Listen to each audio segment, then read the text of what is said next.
Hi, my name is Sasha. Welcome back to my channel, Sash Reads, and this is my January wrap-up.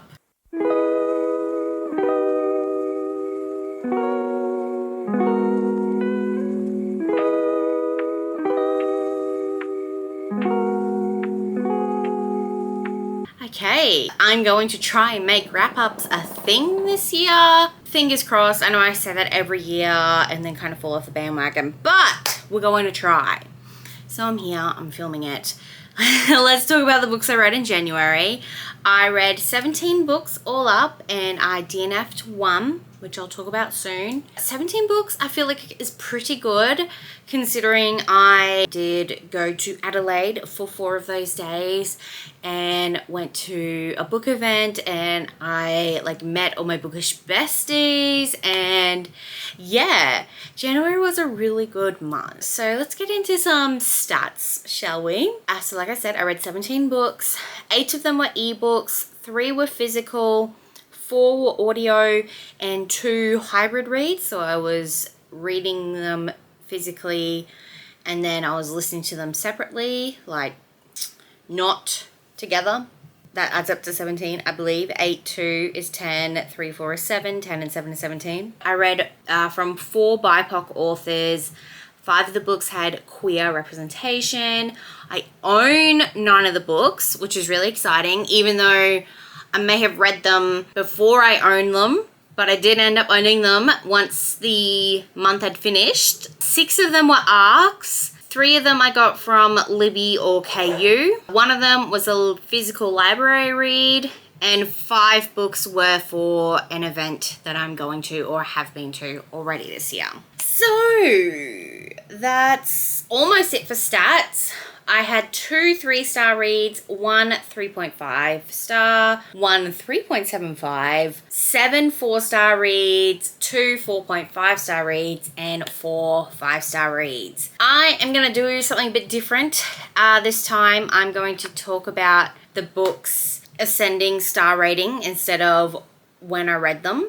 So you're going to have to find out what my 5 stars were at the end. But let's talk about the book that I DNF'd first, and that was Girl Ultra Processed by Amara Sage. This was an ARC, and unfortunately, yes, I did have to DNF it. It was pitched to me that it was going to be positive, healthy, plus-size representation book and about a teenage girl going into that. But I think it's this girl, she's in uni. She hates how she looks. She loathes herself so much. She actually thinks that everyone else hates her too because of how fat she is. Her mum is one of those people that promotes the shakes, like Slim Shakes, Tony Ferguson shakes. And so her mum is always trying to pressure her to get back into that. And she thinks boys don't want to be with her because of the way she looks. And she's just got a lot of self-hatred. And while I was reading it, I've noticed something about me. Sometimes I can really get into the mindset of what I'm reading. And so she was started drinking these shakes again. And I was like, I need to go get some shakes.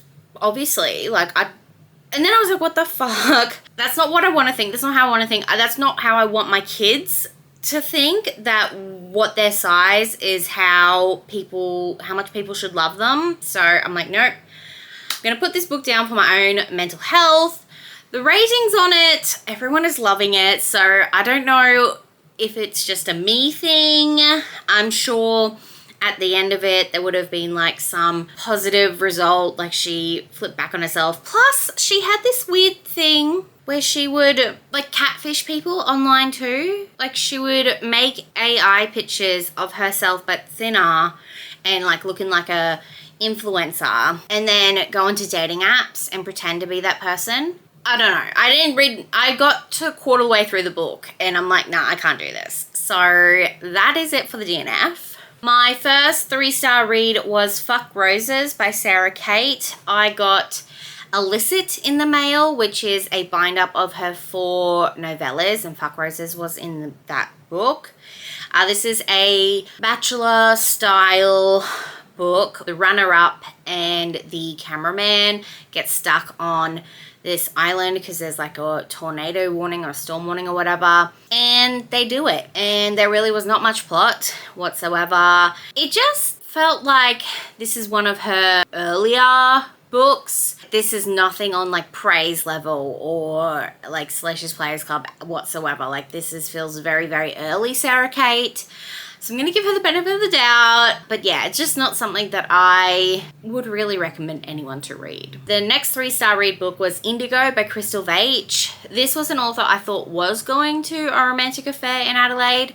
And then when I got there, she wasn't there. I must have missed that announcement. I heard this book was going to be angsty, and it was not. It was supposed to be second chance, but pretty much it's this girl, and I think the guy is maybe 3 or 5 years older than her, and they met when they were kids because his dad is shit human being pretty much, and so his younger brother is her best friend, and they always came over to her place, and like her mum would feed them and stuff. And so growing up, like she's always kind of had a crush on him. And then it was her 18th birthday and she was going off to uni, and they share a kiss, and he's like, no, like I'm not what you deserve sort of thing, and walked away. And she's like, well, why can't he let me make that decision for myself? Anyway, so she goes off to uni, and then 3 years later, she's in a shitty relationship.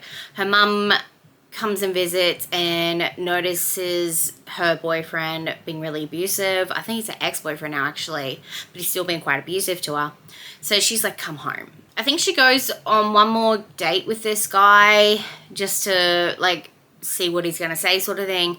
And he gets really crappy again. And then so, what's his name? I can't remember his name. Paxton. So Paxton then shows up to the restaurant, notices that Indigo's ex-boyfriend is being a dick, and kind of saves her and brings her home.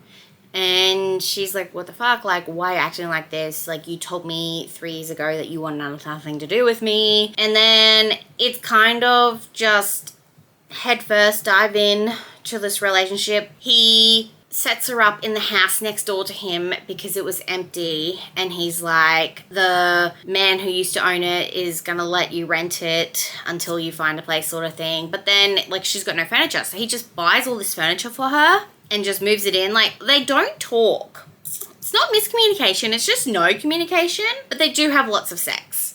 And I was honestly kind of hating, which is weird because I love a good sexy book. But this was just, I feel like, a bit too much sex. And I'm like, there needs to be more plot. There needs to be more talking, because you guys are not. I think because I was hoping there was more angst, and there wasn't. There was not much angst at all. Trigger warning, though, for apparent death in this one. And there's lots of grief, too, because of the way she works through that. Alrighty, the next rating was 3.5, and that was Bunny Season by Bindi Kennedy. This is the first book in her Green Line Ice series, and the start of my hockey romance obsession. This was interesting. This was an arc, and I did get a physical copy while it was at a romantic affair. It doesn't come out until this month, which is crazy. I really did like this one. It just wasn't really written, like, it was written okay. I think it just could have been something more. I think maybe another round of edits. I don't know. But this is about Lottie and Noah. Yes. The hero really reminded me of the guy from To All the Boys I Loved Before. So Lottie, she has Tourette's. And I don't know if the Tourette's if the rep is well done. Because there isn't really any talk about her, like if she did any, sensitivity readers for the Tourette's. It definitely wasn't like, oh, I've got Tourette's, I'm so cute. It wasn't that sort of representation. She did talk about the struggles of it, because her mum had it. Her mum had died, but her mum had grown up like telling her that no one is going to love her because of it. Not because her mum thinks she's unlovable. Like, her mum's like, no, you are amazing, but the world won't accept you. So she has grown up thinking that no one is going to love her because of it except for her mum and her grandma. But her mum died, and her grandma, I think, has also passed away. And so it's just Lottie in this apartment by herself, and she's at work. She is a accountant, I think, at this work. And there's a new receptionist, and she's like, we're gonna be besties. And so her and the receptionist strike up like a friendship. And then we meet the receptionist's brother, which is Noah. And Noah's like, oh, she's got big tits and she's blonde and she's beautiful. I have to have her. And I'm like, look, I'm not a dude, but I know that's what we think most guys think like. But you don't have to write that. Like, we can write that men are gentlemen. We can establish what's fiction and what's reality, right? We don't have to put the reality of men into our books that we read. He's just like obsessed with her because she's so different than what he's used to, but she's also so beautiful. So like, why isn't she popular? And like, that doesn't make any sense. But anyway, it's called Bunny Season, but she's not a puck bunny. So that I'm not quite sure about that. And there was this weird wrap up at the end because there's this tension that he was going to get moved, like drafted or moved away. I'm not quite sure the terms for hockey yet, and I don't know what. I don't understand how they go from like college hockey to like the pros quite yet. I'm sure I'll figure that out soon. But like, he thinks he's going to be moving away for this team, right? And like, that's kind of like the main tension in the book is he's going to be moving away and she's going to be staying here. But then right at the end, something happens and it's like, why keep building that up throughout the whole book and then resolve it in like half a page? Makes no sense. And then in the epilogue, they throw in that she also has ADHD. And it just felt like, oh, let's tick this box, let's tick that box sort of thing. The second book is going to be a throuple. Like, I liked reading about those side characters in this book, so I'm definitely going to be picking up the second one. And I did have a fun time with it. Like, I just had some issues with the writing, but that's about it. Why are you 3.75? You should not be higher than Bunny Season. The next book I want to talk about is Enemies to Booksellers by Laura Catherine. Now, this book, if you like unlikable main characters and you like being inside the head of someone who keeps sabotaging themselves, you're gonna love this book. You're gonna love it so much. If you want to read a book where all the side characters are better than the main character, you can read this one. So this is about Echo and Morgan. We're in one POV, and that is Morgan's POV. And Morgan is the sidekick to the villain of this fantasy world. And she runs off with the hero's sidekick, and they go and start a bookshop in this town, right? And this was heavily inspired by Legends and Lattes, and it does say that in the book. We've got some inspiration from Howl's Moving Castle, because we literally have a copycat Calcifer in this book. Just Morgan, instead of communicating with her girlfriend, who's the love of her life, she would just make the decision. And even with people who she, like, not even with her friends or with her co-workers, she would, there's one thing that pissed me off so much.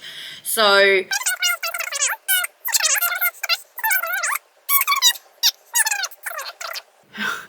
what? Excuse me? That very, very frustrating. I honestly, this book felt like you just drop into this world. There wasn't really a lot of world building. I really wish there was probably more of a backstory with I want a story of why the hero and the villain, like how they become nemesis. So I want that story. Like, it really felt like I should have done that story first, and then how Morgan and Echo met and how they started their relationship from there, and then this book.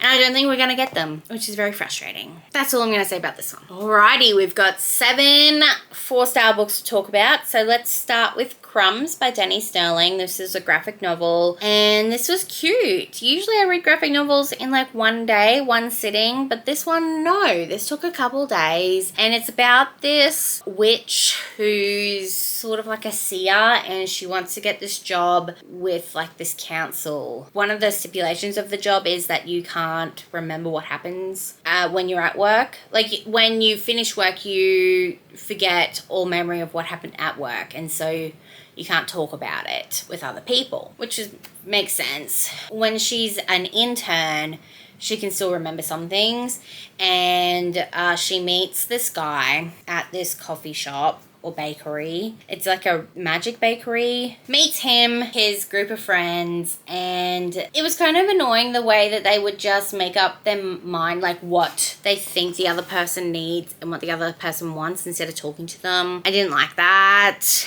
But like I liked the artwork and I liked some of the side characters, and it wasn't interesting. Like the magic was interesting, just these two characters were not. And I think we could have focused on literally anyone else. I then listened to Lake's Edge by Lyndall Clepstone. This was she was one of the authors going to a romantic affair, and like I said, this was a 4-star read. It's about this girl whose brother can do shadow magic. This dude, lord of the land or whatever they do sacrifices to or something, like sees him doing the magic and takes him in because it turns out that this lord has a curse and he needs the brother's help to fix it. And so he's it's like a house of magical orphans or whatever, but there's only 3 of them. Main girl starts up a relationship with the lord and he's very grumpy and she's like, just talk to me. That's a really bad explanation. Let's have a look and see what... Yeah, so you got Violetta and younger brother Arian. They arrive at the haunted Lake's Edge estate. They expect to find a monster. Letta knows the terrifying rumours about Rowan Sylvanen, who drowned his entire family when he was a boy. But neither the estate nor the monster are what they seem. As Letta falls for Rowan, she discovers he is bound to the Lord Under, the sinister death god lurking in the black waters of the lake, a creature to whom Letta is inexplicably drawn. Now, to save Rowan and herself, Letta must confront the darkness in her past, including unravelling the mystery of her connection to the Lord Under. That's right. We do meet this Lord Under, and I was like, yes, like, Death Daddy, here we go. And then she goes, his long blonde hair, and I was like, ugh, no thank you. But the ending of this book, I really kind of want to read the sequel to find out what's going to happen, and it does kind of end on a sort of love triangle. So I'm excited for that. Oh, I read Strokes at Midnight by Layla Pine, which is the second book in the Aussie Craving series. I haven't read the first one, but the second one is about Amanda and Levi. So Amanda, in the first book, you find out that her boyfriend was a stalker, and so she's got a lot of trauma about that, and she's trying to like heal through that and figure through that out. And then you got Levi, who is a Olympian rower, and they have a sort of one-night stand because Amanda is fat and she's not very confident in herself, and so her bestie's like, let's go on a night out. And Amanda's also a virgin, I forgot to say that. Well, Levi takes her home, and Levi, like, she's like, oh, I'm a virgin. And I was like, oh, I don't know how we're gonna go with this.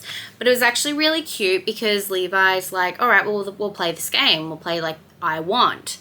And so you say, I want you to touch me here. I want you to do this, and I will only do that. I won't do anything else unless you say I want. I really liked that part. We do have a surprise pregnancy, but it's not with Amanda. It's with Levi and his ex-girlfriend, and that pretty much takes up the whole book. And the ex-girlfriend hates Amanda because she's fat, which is so stupid. But that does hit Amanda hard because she's never really liked herself that much. So yeah, this one doesn't really have great plus size representation, like healthy wise. It was a lot better than Girl Ultra Processed, that's for sure. Or this one. This one I love so much. I read this because this was Jan's Patreon buddy read, and it's Lights Out by Nevessa Allen. I listened to the audiobook and I had so much fun. This is about Ali and Josh. So Ali is a trauma nurse and Josh is a hacker, but he also does those like mask thirst traps on Instagram or TikTok. And Ali's favorite thing to do is to watch them. But she doesn't know who he is, and like I can't really remember how he like pinpoints her. Oh no, that's right, because she was sleeping with his roommate. They were fuck buddies, and then she messages him one night like, hey, can you do this? And shows him like a picture of like the mask, and the roommate is like, you haven't talked to me for 3 months. I'm seeing someone else. And then shows what Ali sent to him to Josh. And Josh is like, what the fuck? Like, that's me. But I'm not going to tell you it's me because I don't want you to know that's me. So that's when he breaks into Ali's house one night and films a video in her bedroom. And so when she comes home and she sees the video and she's like, what the fuck, that's my room. And it just, the audiobook was so much fun. I had so much fun. Like, it's a silly, goofy time. It really kind of maybe, I don't know, stalker romances. There's something about them. And I need to read a couple more to like find out what it is I like, but just saw Jan gave it 2 stars. That's hilarious. But yeah, I did have a fun time with this book. That's for sure. I think Navessa Allen knows how to write comedy. Oh, I did read We Need to Do Something by Max Booth III, which is a horror. What's it? The description on Storygraph is: a family on the verge of self-destruction finds themselves isolated in their bathroom during a tornado warning. And it's literally, they're in this bathroom the whole book, okay? And it's, the dad hates himself and his family, and you find out that the mum and the dad are like on the brink of divorce, and the son and the daughter, they just don't get along, this family, whatsoever. And the daughter, it's all through the daughter's POV, and something about what her and her girlfriend did beforehand. It was just really weird, and I realized I do not like ambiguous endings. I'm just going to leave it at that. So I did listen to Iron Flame this month because Tracy and I were buddy reading it, and I really enjoyed it. I gave it 4 stars. I think it was a definite good second book. I was spoiled for what was going to happen in the end, so I kind of knew it was coming, but I didn't know about everything else. And yeah, because it's the second book, I can't really talk about it. I gasped. I was shocked. I'm pretty sure I cried. Oh, and I did listen to Morning Sun in Wuhan by Ying Chang Compostine, which I got because someone did a Chinese horoscope book recommendation, and this was on mine. I Am the Year of the Pig, and this was about May, who is like 12 years old. This is the town where COVID started, and this is starting like from January until I think end of February, because that's when it started in Wuhan, and then like the rest of the world realized something was happening in like March or April. And this is a book that I really liked how like community came together, even though yeah, people getting sick. It's a lot about food. It definitely spoke to my Taurus moon, if we're going on the horoscopes, because yeah, we had lots of food talk and how she helped her auntie make the food for like the frontline service people, because her dad, the best respiration doctor in that town, which was insane because like COVID's like a respiration. Is that the right word? I don't know. But like a respiratory disease. Respiratory. Anyway, so she is pretty much home alone a lot because her mum had died a couple years ago, sort of thing. It was a quick listen to. I'm pretty sure I read it in a day. All right, I had 2 4.5 star reads. Oh, that's right. I read Spiral by Bal Cabra. This was another NetGalley arc, and I had a lot of fun with it. This was my second hockey romance of the month. She is also a ballet dancer, which I like the ballet part because I also read the ballet dancer in Anna Wang's The Striker. I have not read the first one of this series, but they're romances. You can kind of get what the gist is. Yeah, this is fake dating. Elias is the newly drafted hockey player for the Toronto Thunder, and he's facing the challenges of fame and media scrutiny. So with a growing fan base and too many expectations on his shoulders, he's struggling to make his first career goal. And the tabloids are reporting his every move, including which woman he's last seen with, but all he wants to do is escape the spotlight. Enter from stage left is Sage Beaumont, an aspiring ballerina with dreams of joining the Aurora Ballet Theatre, but her lack of popularity online leaves her at a major disadvantage for securing the lead role. When Sage finds herself with the perfect opportunity to make her dreams come true by fake dating Elias, she takes her shot. Soon enough, the flimsy fake dating rules they set in place fall away in the face of their sizzling connection. But before things spiral out of control, Sage and Elias will have to decide if they're willing to take the leap together or if they'll call it quits. Pretty much, yeah, that's the gist of the book. They also both have parent issues. Her parents were drug addicts and pretty much left her and her brother high and dry when she was a teenager, so she had to grow up pretty quickly and raise her brother. Her uncle did help out a bit. Her uncle is actually Elias's boss. He's not the coach, he's like the owner of the team, I think, possibly. And she, yeah, like I said, she's not popular online, so the ballet theaters, all her jobs are like, no, because you don't have this many followers or whatever. So yeah, she starts fake dating the most popular and newest hockey player for the team, and so yeah, she starts getting more followers and he starts getting the media off his back because they're like, oh, he's such a floozy and he can't even get a career goal sort of thing. I really like their relationship. I think it's really cute. They did well communicating with each other. He's adopted too. His bio dad is a dickhead, so yeah, they both kind of connected with that as well, which was nice. Sage coming into their friendship group was really cool too, and yeah, I will definitely read more from this author. And then for Jan's coffin cover challenge, I had to read a book with a clock on the cover, and so I read Boyfriend Material by Alexis Hall, which is another fake dating romance. I read Spiral and Boyfriend Material at the same time, so I was like having an issue trying to like separate the fake dating, which wasn't too bad because they're very different books. First of all, Boyfriend Material was set in London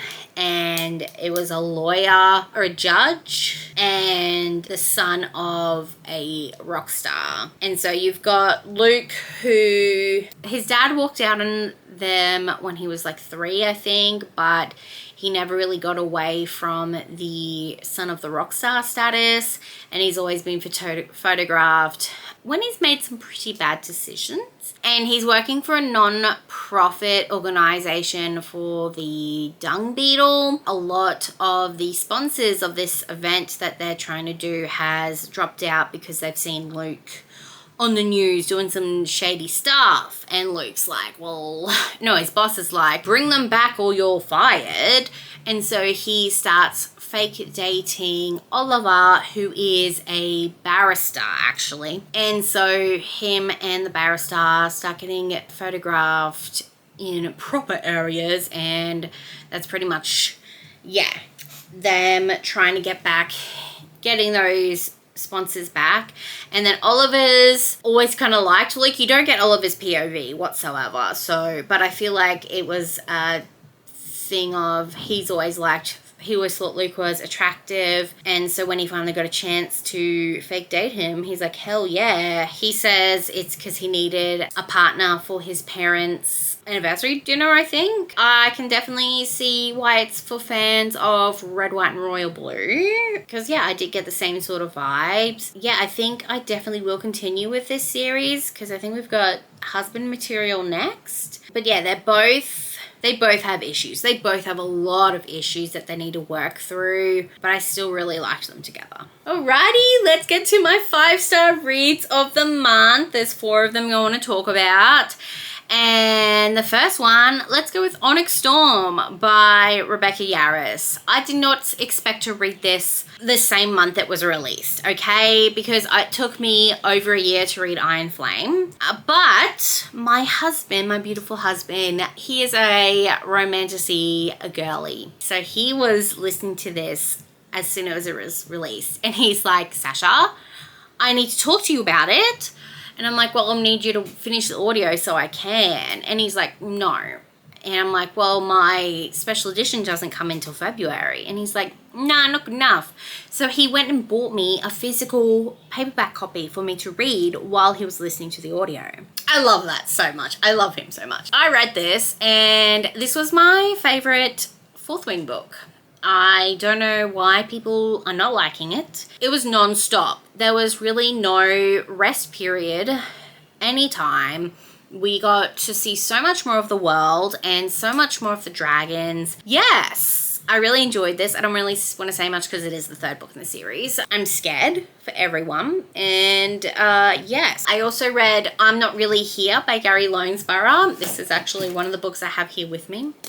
I own most of these, but I don't know why I don't have. Anyway, this is a YA queer romance between two Aboriginal boys, and it was so sweet. Definitely is very emotionally compelling.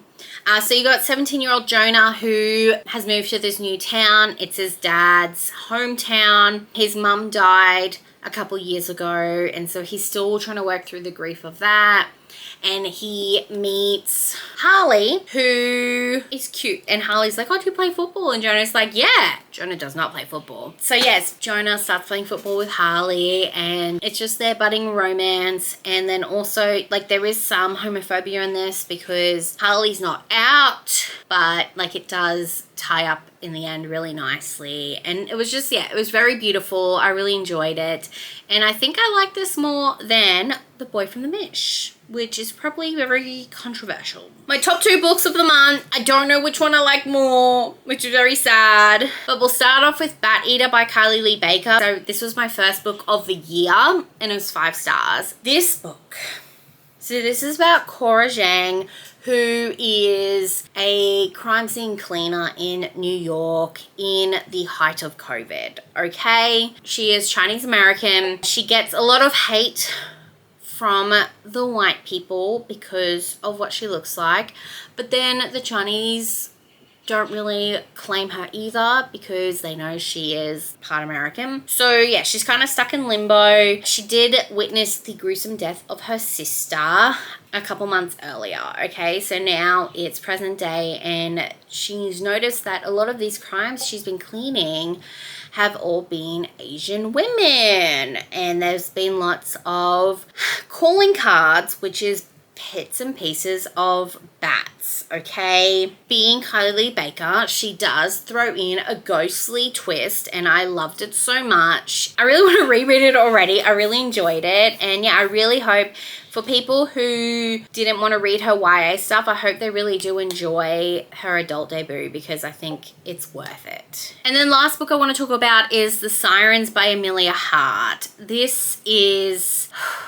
such a magical book by the same author of Wayward, okay? So you knew what, if you've read Wayward, you kind of knew what you're going into. You've got stories of sisters like separated by generations, okay? So you've got Lucy. She woke up one morning strangling a man, and so she runs away to her sister, who she hasn't talked to in a long time, but she's like, she knows what to do. But when Lucy gets to her sister's new house, Jess isn't there, but there's like lots of clues, and she finds the diary, and she like tries and finds out like what happened between them, why doesn't Jess want to talk to her anymore. And then you've got a different POV about these two sisters on a convict ship from UK to Australia. Their mum was a Mero, so their dad has always like told them to stay away from the water because it hurts them, and that's sort of the same with Lucy because water always has kind of scarred her. So yeah, you've just got this really beautiful story about womanhood and sisterhood and how we just always get dealt the bad hand because we have a vagina, pretty much. But yeah, so Lucy's